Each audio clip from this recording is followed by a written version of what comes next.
Hello and welcome to Starcraft. My name's Pig and I'm here with yet another video helping you learn and improve at versus mode.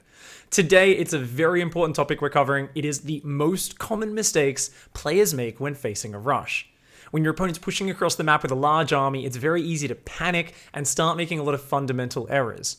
So today we're going to be pointing out the most important things for you to focus on remembering while facing down a rush.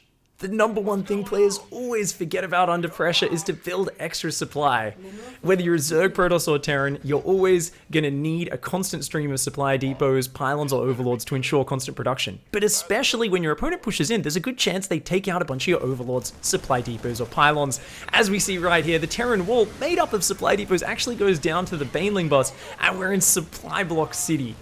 Luckily though, we saw the rush coming, we knew our opponent was on one base, and these 3 extra supply depots were already building in the back, allowing us to almost immediately get unsupply blocked and begin unit production again. So this is the number one thing you have to prioritize under pressure, and it's the last thing that you intuitively think of is build more supply depots to stop an incoming rush. Program that into your brain, your win rate will shoot through the roof. So whilst building pylons is important, there's a bunch of other things you need to pay attention to when you see these incoming rushes. What we're going to watch here is a really poor reaction, where we only realize at the last second we're supply blocked. We're then very slow to pull our army back to safety. We only realize when about half of our army's gone down that we'd left it out in the open, and we let our opponent pick off half our units. We then follow up by warping in only a couple of units, forgetting to chrono boost and focus on keeping the production rolling back at home. And last of all, we pull workers into the fight a little bit too late to help out once all of our real damage dealing units have gone down. Workers can be super helpful if you pull them in a bit earlier. Now let's look at that same scenario where we follow the most important checklist. So remember guys, this is what you need to do. Step 1, build extra supply. Step 2, keep producing units and focus on using your race specific mechanics. In this case, it's chrono boost on the immortals from the robotics.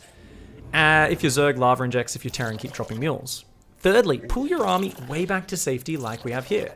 Delay the fight as long as possible so we can get out 1 or 2 extra rounds of units. And notice just how far we're pulling back, and then as the fight starts, if we are in a scary position, it's always a good idea to pull workers into the fight, and they can turn the tide by providing just that little bit of damage and extra health buffer to turn what was a terrible engagement into a hold. So remember that 4-step list. Number 1, extra supply. Number 2, make sure you're keeping up your production using your race-specific mechanics. Number 3, pull your army way back to buy time so you can get more reinforcements. And lastly, pull workers into the fight if needed. Lastly, let's talk about an exception to that rule of pull way back and buy time before the fight. That is when you're facing off against a siege push. Anything with siege tanks, liberators, or if they're trying to even build static defenses like we see here, bunkers outside the base. It's always a good idea to move out and jump up on top of these pushes before they establish a really powerful position. So unlike in the previous push where it was a very mobile army where we just needed to pull back and buy time, if we let these bunkers finish, those siege tanks get established, this would have been so hard for us to break out of. It would have been an absolute nightmare.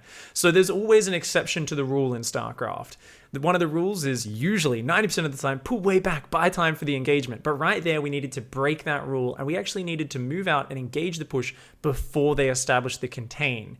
So just keep in mind, whenever your opponent's using one of these very immobile armies, often getting out there and catching them on the map before they set up their perfect engagement will actually be the better choice.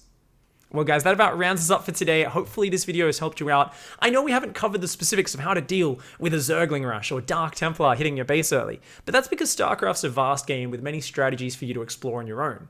But what we have hit on here and touched on are issues which almost every player faces across all rush situations. So if you guys can focus on this checklist, focus on these steps so that you stop making these errors when under pressure, you should see a marked increase in your success at holding against rushes. If you want to learn more about StarCraft, do check out the rest of the Welcome to StarCraft playlist here on YouTube, and feel free to drop by my Twitch channel, x5_pig, as well as my YouTube, Pig Starcraft, for a lot of other educational content. Thank you very much for hanging out, guys. We'll catch you next time. Goodbye and good night.